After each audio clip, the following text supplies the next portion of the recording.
నిన్న ఆయన ఒక భార్యను ముక్కలు ముక్కలుగా నరికిరు కదా ఇడ ఏడా బోడుపల్లి అమ్మాయి బీసీ అంటగా అమ్మాయి గొల్ల మహేందర్ రెడ్డి వీడు మహేందర్ రెడ్డి ఇక్కడ ముక్కలు ముక్కలుగా నరికితే ఎంత చాకచక్యంగా ఈ ప్లేసులో అమ్మాయి రెడ్డి అయి ఉండి అబ్బాయి బీసీ అయి ఉంటే ఏం జరిగేది మీరు చెప్పండి.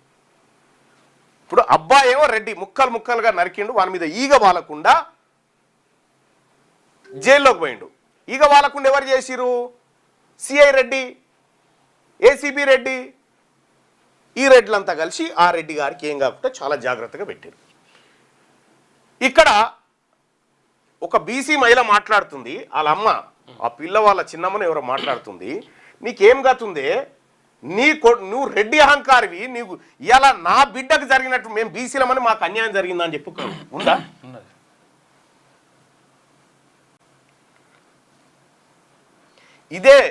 ఇదే గనక రెడ్డి ప్లేస్లో బీసీ బిడ్డ ఉండి ఇటువైపు రెడ్డి అమ్మాయి ఉంటే ఏం చేశాడంటే ఇదే సీఐ ఏం చేస్తాడంటే వాని ఇల్లు గాలబెట్టేదాకా చూస్తుండే.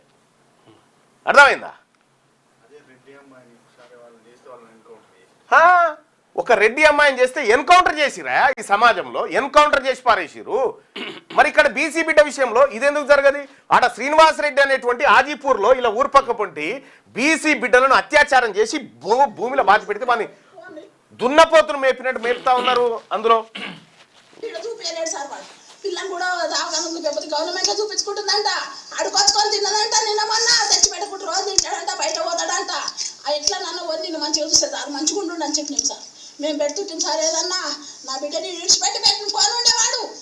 వాళ్ళందరూ ప్లానే సార్, వాళ్ళ అమ్మ నాయనకి ఇష్టం లేదు, అందరు పెళ్లి చేసిరు కదా సార్, వాళ్ళందరూ మాట్లాడాలిగా పిల్లతో. ఇప్పుడు ఎవరు మాట్లాడారంట, పిల్ల ఫోన్ చేసి ఎవడని కట్లా మా పోలంజ పుష్టి లంజ వేలంజ అంటదంట. మేము గొల్లలం సార్, అది కాపు లంజ, కాపుది కానీ మా గొల్లతనవండి, పిచ్చ గొల్లతనవండి. అట్లా దానికి ఆ రీతి లేదు. ఆదుడికి ఎట్లా అన్నదో నాకు కావాలి సార్. నేను తప్పు గొప్ప నా పిల్లని ఎట్లా పుట్టుకుంది, ఎట్లా చేసి పెళ్లి ఫోటో కదా, ఎట్లా వేసుకొని ఫోటో కదా సార్. ఏం పేరు వాళ్ళ పేరు? మహేందర్ రెడ్డి. ఇక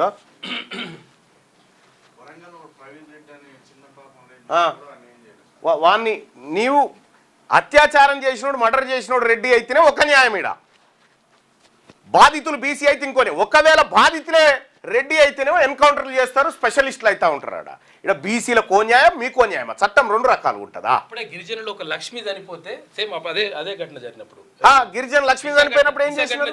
దిశాఘటన జరిగినప్పుడు ఒకటేసారి. కానీ ఆ ఘటన పక్క పట్టి ఇక్కడ గుర్తుపెట్టుకోరు బీసీ ప్రజలారా, సిఐ రెడ్డి, ఏసీబీ రెడ్డి, వీళ్ళందరూ రెడ్లు ఉండి ఒక రెడ్డి వాడిని ఎట్లా రక్షించారు చూసినావు? ఇక్కడ ముక్కలు ముక్కలుగా నరికినోని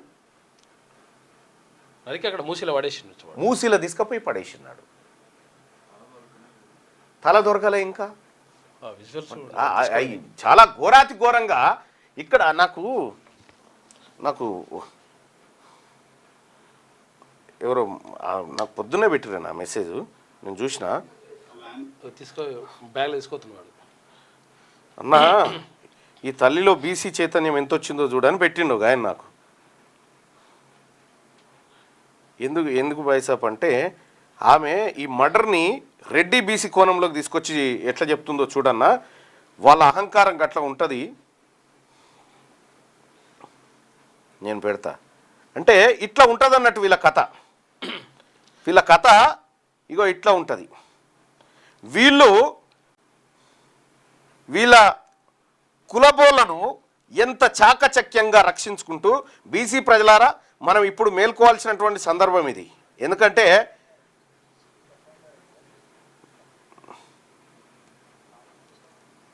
నాకు ఆయన పంపించినన్నా అది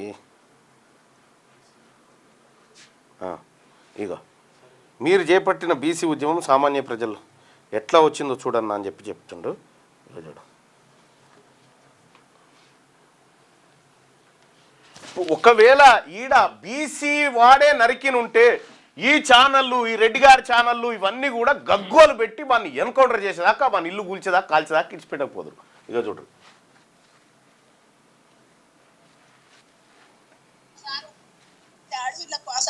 నేను మాట్లాడా బాబాయ్ దగ్గర పైసలు 2000 సర్పంచ్ చేత్తో నేర్పించిన బిడ్డకు ప్రియాంక రెడ్డిని రెడ్డి సన్ చంపి.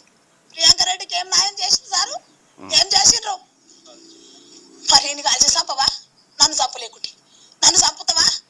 ప్రియాంక రెడ్డి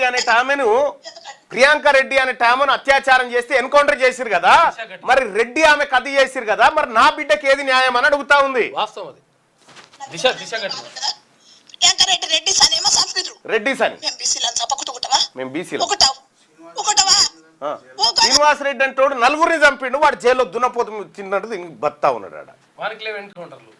అధికారం ఎవరి చేతిలో ఉంటే ఆ వర్గాలకు న్యాయం జరుగుతుంది, గుర్తుపెట్టుకోర్రి. వీళ్ళు ఎప్పటికి మనోళ్ళు కాదు.